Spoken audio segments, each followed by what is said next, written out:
Got a lot of work to do there. If neither the angels nor shaitan can see your heart and your thoughts, then how can some people see the condition of your thought?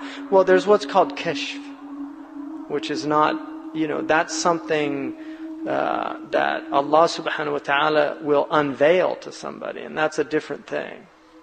Allah can unveil to somebody, and oftentimes a kashf will occur, and the person who the kashf is occurring to might not be aware but the other person will know that they're speaking to their heart. And so Allah has done that for you to learn something or benefit from it. So that's something, that's from Allah. Uthman Danfodio could smell sins, because every sin has a particular scent. That's why angels hate stench, right? And we know that the body, when it corrupts, it stinks. A healthy body smells good. The best smelling bodies are babies' bodies, because they're sinless. Even the meconium stool doesn't smell bad. The stool of a newborn that's still drinking milk doesn't smell bad. There's nothing to do that. No food, no. So sins have a stench, and the angels can smell them. In that way they know the sinfulness. They don't like to be with sinful people. But Uthman Danfodio, that was one of his karamat, is that he could smell the stench of certain, and that's a kashf. Just Sayyidina Uthman, in the sound tradition on Uthman, a man walked in and he said, the man had been looking at some woman lustfully, and he came into the majlis, and Uthman said, do people come into my majlis, their eyes are filled with fornication? And the man said, "Awahyun ba'da Rasulillah, is this revelation after the Prophet?" And he said, "Ittaqu firasat al-mu'min, fa innahu yanzuru bi nurillah." Guard yourself against the intuition of a believer, because they can look with the sight of God. In other words, God can illuminate something, and that's different. That's a kashf, and that does happen. In the light of what you said about the eye, corruption of the heart, if one has a history of glancing at what he should not, what can he do to restore the heart and the inner eye?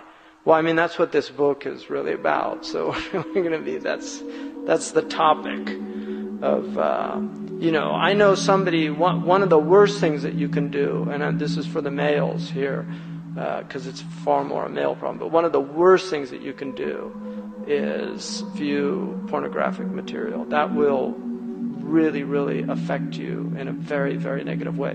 And I met somebody who had become Muslim, and he had looked at a lot of material, and he was having a problem in his prayer because he would close his eyes, and he just said all these images would just pop up. And that's one of the things about the prayer, is that often, if you've done something sinful or something, and you do the prayer, that it will come, because that's a sign, to you that your heart's, you need to work on your heart. So polishing the heart is dhikr. One of the things that our ulama say is that Ibn al-Banna mentions this, Saraqosti, that to treat the diseases of the heart is easier than treating the diseases of the body.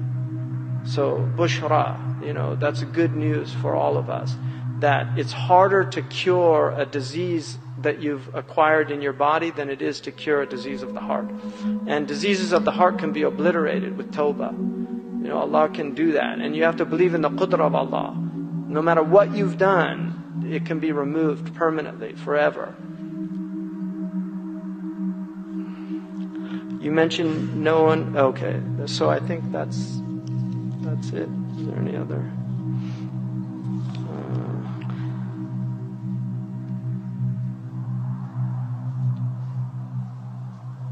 If shaitan does not know what one is thinking, how does his waswasa so closely match what thoughts pass through your head? Well, waswasa is, there's different khawatir, and this is a science of distinguishing the thoughts.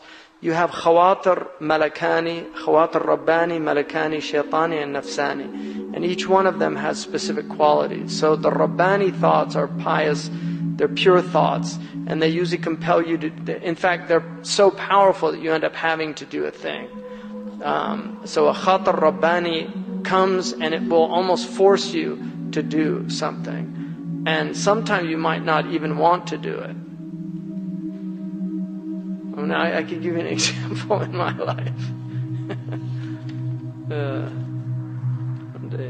But it's always good to do it, because the khatar rabbani is always good.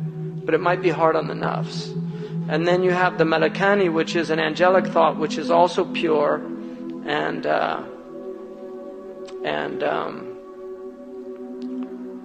it's not as powerful as the rabbani. So it will come, like it'll tell you to do something that's good, like give charity, but you won't feel compelled.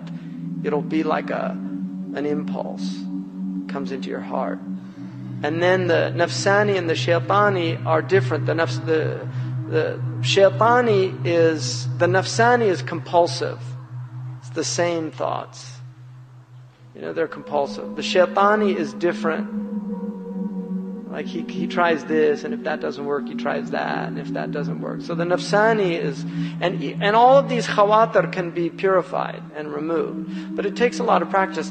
And this is not something that's exclusive to the Muslims, by the way. Monks do this work as well. Buddhists do this work. Buddhists have a whole science of getting rid of what they call monkey mind. Right? The Hindus also understand this. I mean, many religious traditions understand that because thoughts are generated and they just keep coming and flowing, and some are positive, some are negative.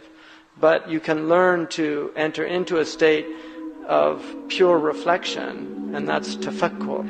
And that's when mir'at al-qalb, the mirror of the heart, becomes clear. And that's what... so the inner eye it can see, because you've been polishing, like the cataract removal of the eye. That's what needs to be done with the inner eye, or it's got too much pressure. You know what they use for intraocular pressure in ophthalmology? Ahmed shunt. That's what it's called in Western medicine. Is there any ophthalmologists here? Do any of the doctors, do you know about Ahmed shunt? You ask any ophthalmologist in the West, to relieve the pressure of the intraocular pressure, the shunt that they use is called Ahmed's shunt. It was invented by a doctor named Ahmed. They didn't name it after the Prophet, but Allah did.